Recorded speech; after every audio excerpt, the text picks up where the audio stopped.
Not for profit organisation में अगर capital fund की अमाउंट नहीं दी गई होगी तो हम कैसे सॉल्व करेंगे? हेलो दोस्तों, आज मैं एक ऐसा ही बहुत इंटरेस्टिंग सम लेके आई हूं आपके लिए। आपके टेक्स्ट बुक में से पेज नंबर 85 पे जो सम नंबर 9 है वो आज हम डिटेल में सॉल्व करेंगे। तो without any further delay let's begin. देखिए स्क्रीन पे आपके सामने है। Let us read the sum first. Following is the receipts and payments account of Pernil Sports Club Pune and additional information given below. You are required to prepare income and expenditure account for the year ended 31st March 2019 and balance sheet as on that date. तो हमें क्या करना है? Income expenditure और balance sheet दोनों भी बनाने हैं। ये रिसीट्स एंड पेमेंट्स दिया गया है। लेट अस सी हम क्या करेंगे, कौन सी अमाउंट बैलेंस शीट में जाएगी और कौन सी अमाउंट इनकम एक्सपेंडिचर में जाएगी, ये हम पहले देखेंगे। ठीक है, तो लेट अस सी। पहले रिसीट साइड देखते हैं। टू बैलेंस ब्रॉट डाउन, ये क्या है? ओपनिंग बैलेंस है कैश या बैंक का, तो वो अभी कहीं पे भी नहीं जाएगा, ये जाएगा आपके ओपनिंग बैलेंस शीट में। तो यहाँ पे मैं यहाँ पे ओपनिंग ऐसे लिख देती हूँ। जब हम वर्किंग नोट में ओपनिंग बैलेंस शीट बनाएंगे तो हम ये अमाउंट का यूज करेंगे। सब्सक्रिप्शन की अमाउंट दी गई है। दिस ईयर, इस साल में जो सब्सक्रिप्शन मिला है सिर्फ उतना ही इनकम एक्सपेंडिचर में जाता है। We know that income expenditure is for the current year. Current year से रिलेटेड इनकम और करंट ईयर से रिलेटेड एक्सपेंस ही इनकम एक्सपेंडिचर में जाता है।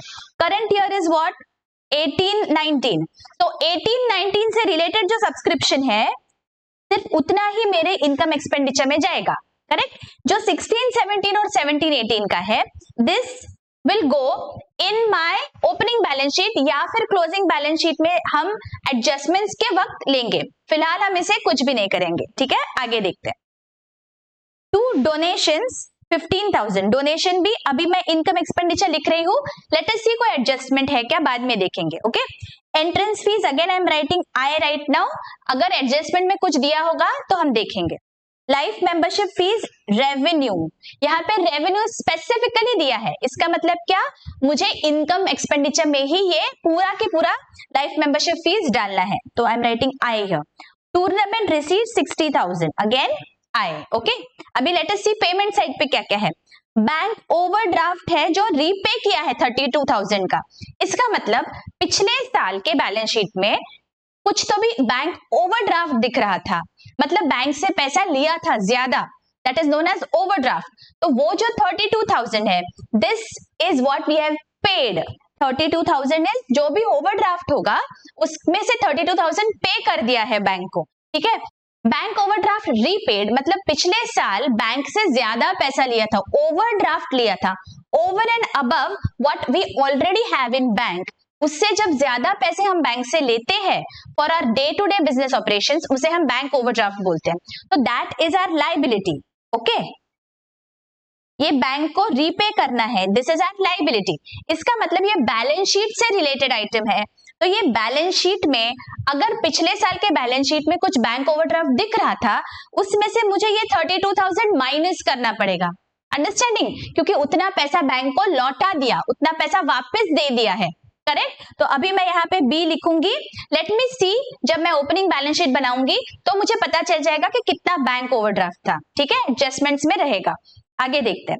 सैलरीज, सैलरीज इज रिकरिंग, तो मेरा इनकम एक्सपेंडिचर में आएगा। Electrical charges income expenditure, municipal taxes income expenditure, purchase of sports material income expenditure, general expenses income expenditure, billiard expenses income expenditure, repairs to ground income expenditure, tournament expenses income expenditure, balance carried down, cash in hand और cash at bank, ये जो balance है ये carried down होगा, this will be shown in your balance sheet। ठीक है, यहां तक समझ गया? अभी मुझे क्या करना है, सारे adjustments I am going to read one by one, और जो अमाउंट्स पे अफेक्ट होगा वो अमाउंट्स को मैं स्टार करने वाली हूँ। तो देखते हैं फर्स्ट एडजस्टमेंट क्या है। 50% donations are for building fund, मतलब स्पेसिफिकली दिया है कि जो डोनेशंस की अमाउंट है, क्या है डोनेशंस की अमाउंट? 15,000। देखो ये 15,000 का 50% बिल्डिंग फंड का स्पेसिफिक डोनेशन है। इसका मतलब बाकी का जो डोनेशन है बचा हुआ 50%, that will become my revenue donation. तो यहाँ पे मैं आई और बी ऐसे लिख लेती हूँ। जब हम इसका पोस्टिंग करेंगे that time we will do the adjustment. Second क्या है, 70% of entrance fees should be capitalized. अभी एंट्रेंस फीस के आगे भी मैं स्टार करके रखती हूँ ताकि whenever I am posting it, I will look at the adjustment. ठीक है? Subscription 500 is for the year 16-17 and 1000 for 17-18 are still in arrears. Arrears is another word for outstanding. इसका मतलब इतना सब्सक्रिप्शन जो है पिछले साल का और उससे पिछले साल का वो मिला नहीं है, that is still outstanding. Outstanding है तो ये बैलेंस शीट में हमें इसका इफेक्ट करना पड़ेगा. ठीक है, आगे following are the balances appeared in the books as on 1/4/2018. देखिए 31 मार्च 2019 का हमारा रिसीट्स एंड पेमेंट्स है. इसका मतलब अगर 2018 अप्रैल है, that means this is my opening balance sheet के फिगर्स. ठीक है, ओपनिंग फिगर्स हमें दिए गए हैं तो अभी हमें क्या करना पड़ेगा, ओपनिंग बैलेंस शीट बनाना पड़ेगा. Alright, okay. आगे outstanding subscription for the current year is 8000. Current year का सब्सक्रिप्शन इज आउटस्टैंडिंग. तो आउट सब्सक्रिप्शन के आगे मैं स्टार करती हूँ so that whenever I do subscription का posting I will use this amount. ठीक है, closing stock of sports material was 8000 on which depreciation is to be provided. तो स्पोर्ट्स मटेरियल का हमें क्लोजिंग स्टॉक दिया है. स्पोर्ट्स मटेरियल को मैं स्टार करके रखती हूँ.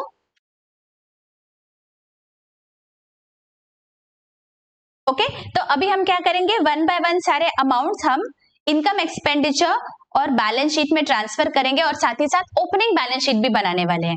ठीक है, तो आप ऐसा फॉर्मेट बना लीजिए. देखिए, income expenditure account for the year ended 31 March 2019 and balance sheet as on 31 March 2019. और आपके वर्किंग नोट में आपको ओपनिंग बैलेंस शीट बनाना है. यहाँ पे मैं बना रही हूं, मेरा वर्किंग नोट है ये ओपनिंग बैलेंस शीट. ठीक है,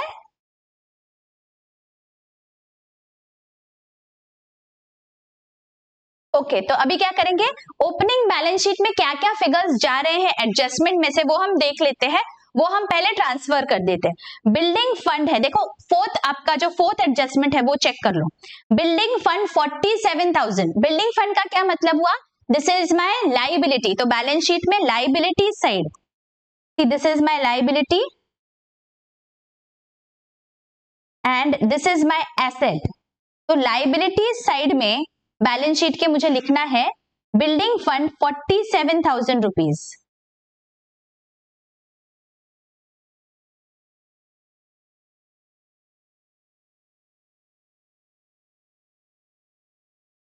ओके, आगे क्या है, बैंक ओवरड्राफ्ट 32,000. अगेन ओवरड्राफ्ट किधर आएगा, लाइबिलिटी साइड में आएगा. Bank overdraft 32,000.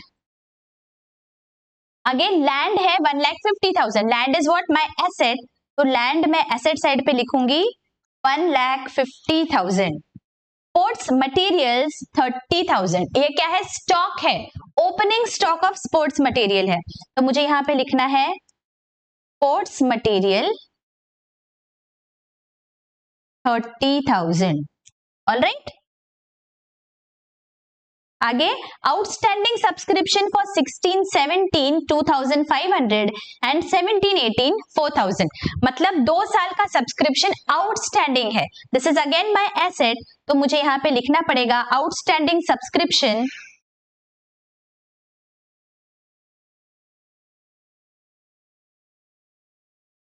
कितना है, 2,500 एंड 4,000.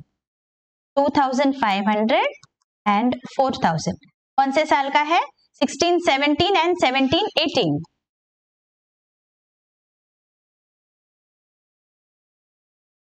ऑलराइट, तो देखो यहाँ पे जो भी फोर्थ वाली एडजस्टमेंट थी वो हमने देख ली.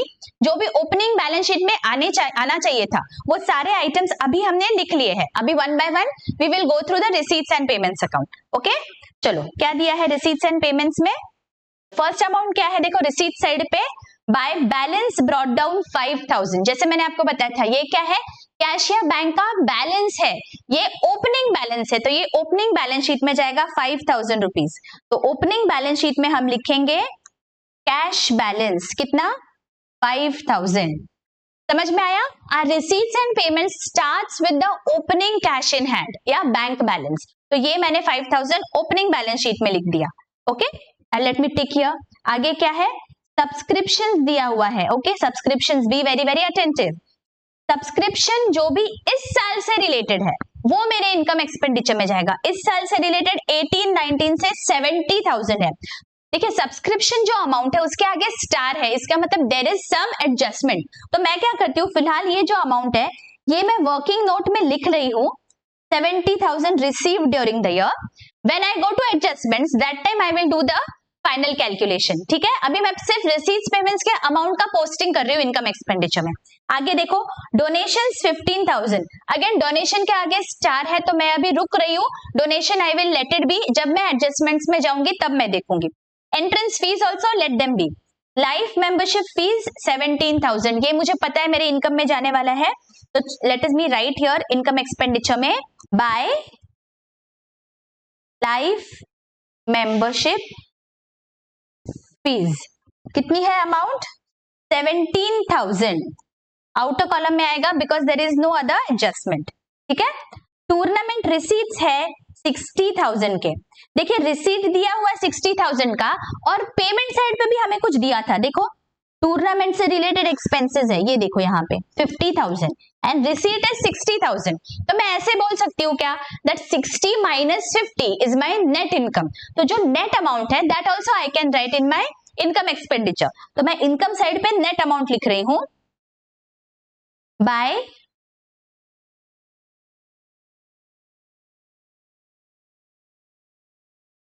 टूर्नामेंट रिसीट कितना है 60,000 and less tournament related expenses, expenses कितने हैं 50,000।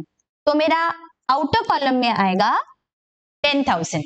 करेक्ट, देखिए आप अलग अलग भी लिख सकते हो, 60,000 you can write in income side, 50,000 you can write in expenditure side, that is also all right, okay, both the ways is okay. तो चलो मैं ये दोनों को भी टिक कर देती हूँ। ठीक है, अभी पेमेंट साइड पे चलते हैं। पेमेंट साइड पे क्या है, first bank overdraft repaid 32,000। Now be very very careful, देखो बच्चों ये जो 32,000 है this amount was appearing in my balance sheet, opening balance sheet. देखो ओपनिंग बैलेंस शीट में बैंक ओवरड्राफ्ट है 32,000 का, इसमें से कितना पे हो गया, देखो यहाँ पे दिया है 32,000 पूरा की पूरा पे हो गया।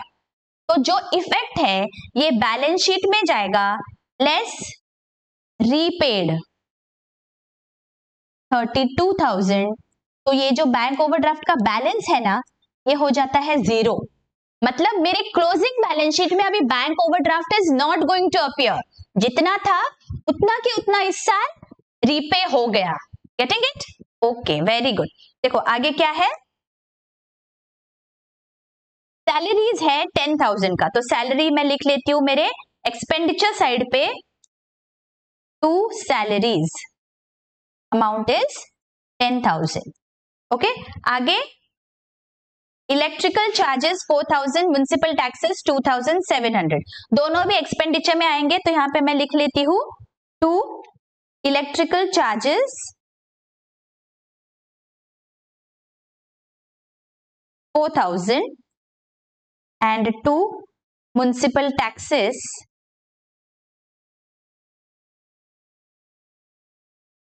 2,700।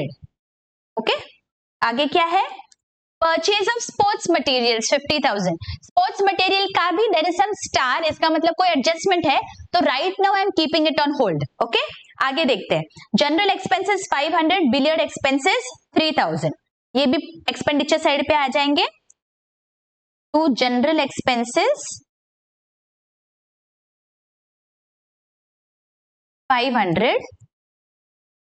to billiard expenses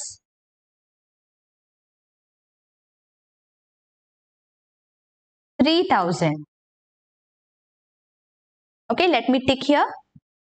आगे repairs to ground 500 है, तो ये भी मेरे एक्सपेंडिचर साइड पे आएगा, to repairs to ground 500 rupees। All right, okay, इसको भी मैं टिक कर देती हूँ। अभी मेरा क्या बचा, बैलेंस कैरीड डाउन है, देखो cash in hand and cash at bank, ये कहाँ जाएगा, बैलेंस शीट में जाएगा। तो मैं क्लोजिंग बैलेंस शीट में लिखूंगी एसेट साइड पे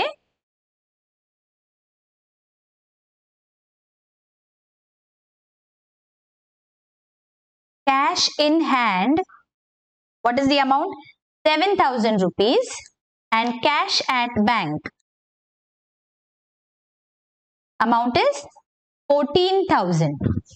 ओके तो देखो रिसीट्स एंड पेमेंट्स में जो भी था, जो जिस पे एडजस्टमेंट्स नहीं थी, वो सारी अमाउंट्स अभी हमने ट्रांसफर कर ली.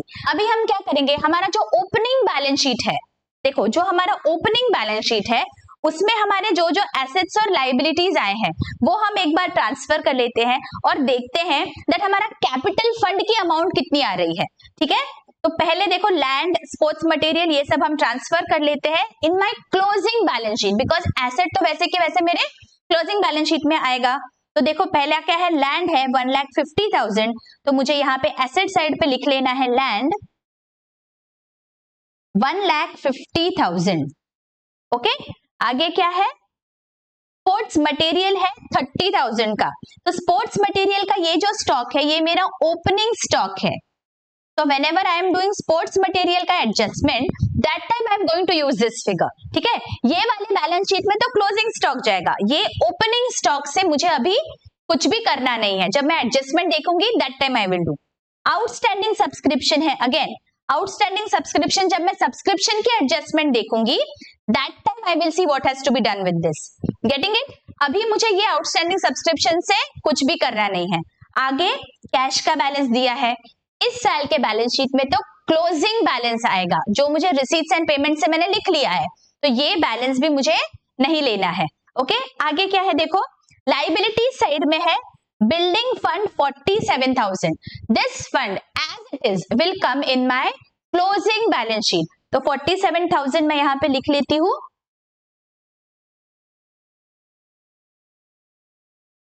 Building fund 47, this is what? This is the opening balance of building fund. Okay, अभी मुझे क्या करना है, ये जो मेरा ओपनिंग बैलेंस शीट है इसे मुझे टैली करना है, और जो भी बैलेंस अमाउंट आएगी that is going to be my capital fund. ये हमें फाइंड आउट करना है कैपिटल फंड कितना है. जब मैं ओपनिंग बैलेंस शीट को टैली करूंगी जो बचेगा that is my capital fund. तो चलो इसका हम टोटल कर लेते हैं.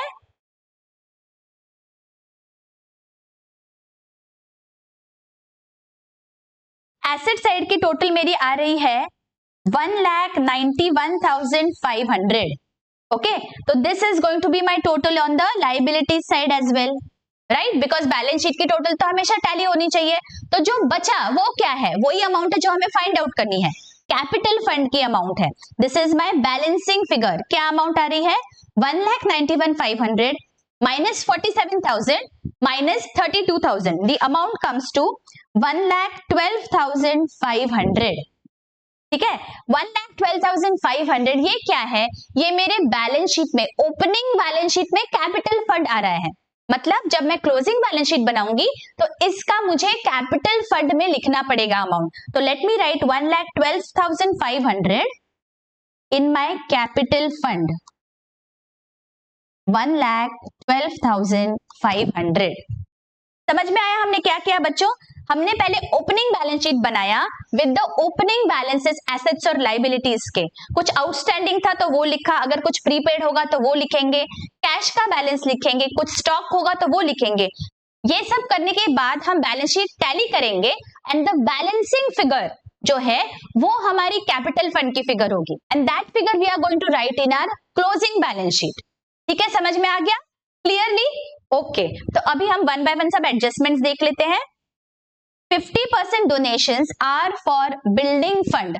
मतलब क्या, डोनेशंस की जो अमाउंट है उसमें से 50% मुझे कैपिटलाइज करना है.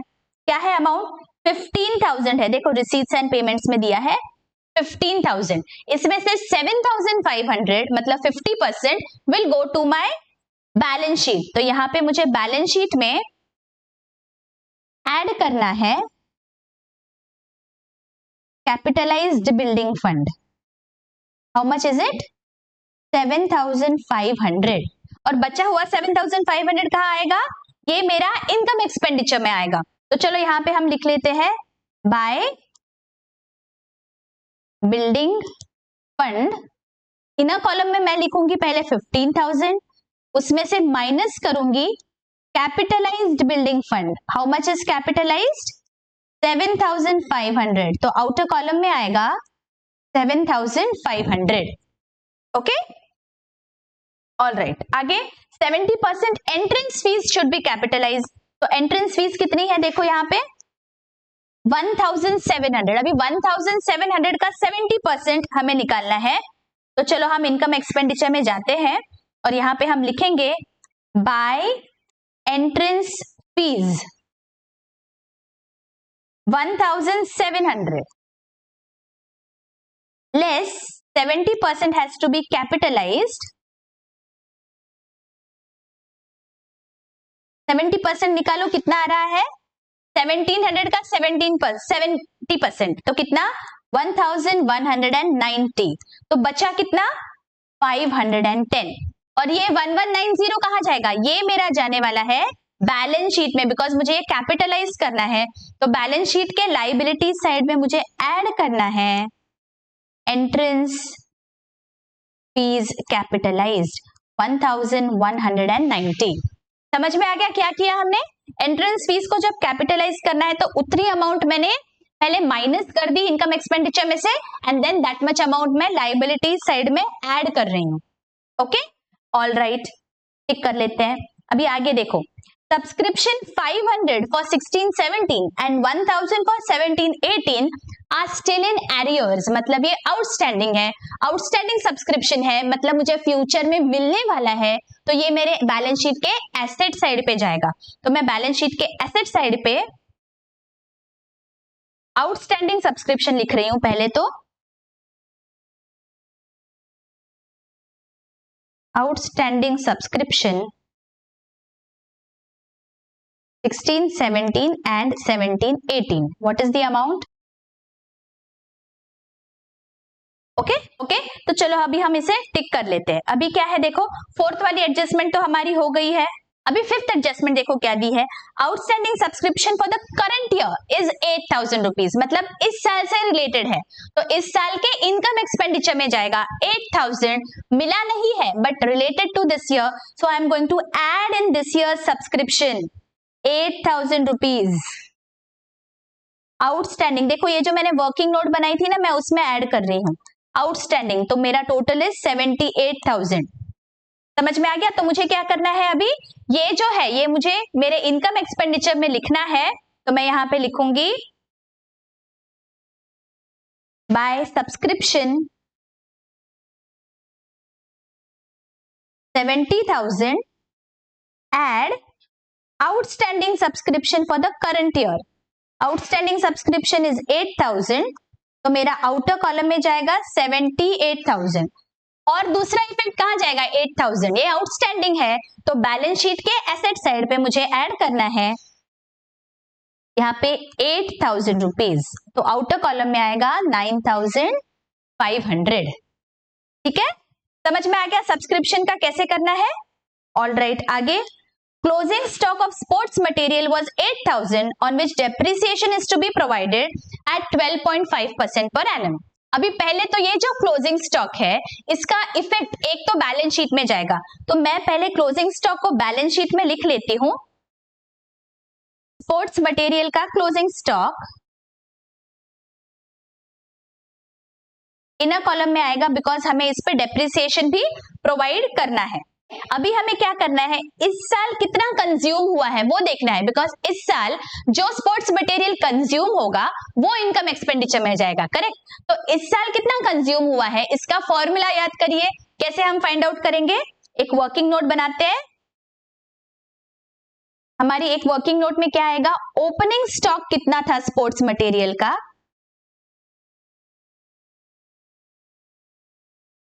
उसमें हम ऐड करेंगे sports material purchase during the year और हम लेस करेंगे closing stock of sports material.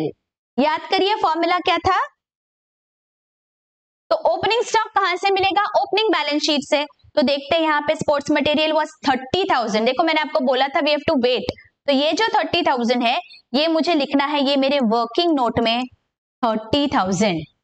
Right. Purchases during the year कहां से मिलेगा, रिसीट्स एंड पेमेंट्स में. तो रिसीट्स एंड पेमेंट्स में देखो परचेज ऑफ स्पोर्ट्स मटेरियल लिखा है 50,000, तो ये मुझे ऐड कर देना है यहाँ पे 50,000, करेक्ट। एंड जो भी क्लोजिंग स्टॉक है वो कहां पे है, that has been given to us. देखो 8,000 हमें दिया हुआ है यहाँ पे, ये वो स्पोर्ट्स मटेरियल है जो यूज नहीं किया है, तो 8,000 मुझे माइनस करना पड़ेगा। जब मैं माइनस करूंगी तब मुझे पता चलेगा that actually how much sports material was used during the year, ठीक है। तो ये जो अमाउंट है ये क्या आ रही है, 80,000 माइनस 8, दिस इज 72,000, करेक्ट। ये कहां जाएगा, this is the consumption of sports material during the year, so this will be seen in my income expenditure account. तो चलो मैं इनकम एक्सपेंडिचर में लिख लेती हूं यहां पे, to sports material consume during the year 72,000, समझ में आ गया। ओपनिंग बैलेंस में से आप ऐड करेंगे जो भी परचेजेस है और माइनस करेंगे जो भी क्लोजिंग स्टॉक है, then you will get the amount that has been consumed during the year. तो 72,000 ये कंज्यूम हो गया है। अभी हमारी पूरी एडजस्टमेंट हो गई क्या, लेट अस सी एडजस्टमेंट में आगे और क्या लिखा है। सिक्स्थ एडजस्टमेंट देखो, closing stock of sports material was 8,000, हमने क्लोजिंग स्टॉक तो ले लिया, उसके आगे क्या है, on which depreciation is to be provided at 12.5% per annum। मतलब अभी हमें जो ये क्लोजिंग स्टॉक है उस पर डेप्रिसिएशन देना है, तो चलो हम कैलकुलेट करते हैं 8,000 पे 12.5%, तो ये कितना आ रहा है, this comes to 1,000 rupees, okay. तो ये 1,000 रुपीज का क्या करेंगे, पहला इफेक्ट जाएगा आपके इनकम एक्सपेंडिचर में, एक्सपेंडिचर साइड में, and second effect balance sheet में से माइनस करना है। तो चलो हम दोनों इफेक्ट्स दे देते हैं। इनकम एक्सपेंडिचर में डेप्रिसिएशन आएगा स्पोर्ट्स मटेरियल पे, टू डेप्रिसिएशन 1,000, और ये अमाउंट हमारी बैलेंस शीट में से माइनस होगी, less depreciation, amount is 1,000, outer column 7,000, correct. अभी देखो सारे एडजस्टमेंट्स हमारे हो गए क्या, अभी देखो सब कुछ अनटिक तो नहीं रहा, कुछ भी अनटिक नहीं है, अभी सारे एडजस्टमेंट्स हो गए। अभी हमें क्या करना है, वन बाय वन हमें सब अकाउंट्स टैली करने हैं। अभी पहले हम इनकम एक्सपेंडिचर की ओर जाएंगे। इनकम एक्सपेंडिचर में लेट अस सी क्रेडिट साइड की टोटल क्या है और डेबिट साइड की टोटल क्या है, ठीक है। तो पहले एक रफ वर्क करेंगे जहां पे हम क्रेडिट साइड की टोटल लिखेंगे। मेरी क्रेडिट साइड की टोटल आ रही है 1,13,010, ओके, और मेरी डेबिट साइड की टोटल आ रही है 93,700, ओके। मतलब क्रेडिट साइड की टोटल ज्यादा है, अगर क्रेडिट साइड की ज्यादा है इसका मतलब सरप्लस होने वाला है, तो इन दोनों का जो भी डिफरेंस है that is the surplus. Surplus क्या है देखो, फाइंड आउट करते हैं, 1,13,010 माइनस 93,700 दैट कम्स टू 19,310, ये क्या है, सरप्लस है। तो ये चलो हम अभी यहाँ लिख लेते हैं इनकम एक्सपेंडिचर अकाउंट में, टोटल इज 1,13,010 और यहाँ पे लिखेंगे to surplus carry to your capital fund, what is the amount, 19,310। ये 19,310 को मुझे बैलेंस शीट में ऐड करना है, तो मैं यहाँ पे कैपिटल फंड में ऐड करूंगी सरप्लस 19,310, आउटर कॉलम टोटल 1,33,000, ठीक है। अभी हमने इनकम एक्सपेंडिचर की टोटल कर ली, अभी बैलेंस शीट को टैली करते हैं। देखो सारे जो भी पहले इनर कॉलम्स में थे सब अमाउंट्स आउटर कॉलम में आ गए हैं क्या, एक बार हम चेक कर लेते हैं, आ गए हैं। तो अभी मुझे बस टोटल करना है बैलेंस शीट का, and let me check whether my balance sheet is tallying. तो सब टोटल कर लेते हैं एक साथ, देखो 1,87,500 एंड लाइबिलिटीज की भी टोटल आ रही है 1,87,500। तो देखो अभी यहाँ पे मेरा बैलेंस शीट टैली हो गया है, okay, that means we have solved the sum correctly. समझ में आ गया आपको कि कैसे सॉल्व करना है, बेसिक सम्स जब आते हैं आपको नॉट फॉर प्रॉफिट में तो आपको कैसे सॉल्व करने हैं। हम सारे इलस्ट्रेशंस वन बाय वन देखेंगे और पूरा पोर्शन आपका मैं कवर कर देने वाली हूँ। तो मिलते हैं अगले वीडियो में, till then take care, bye bye.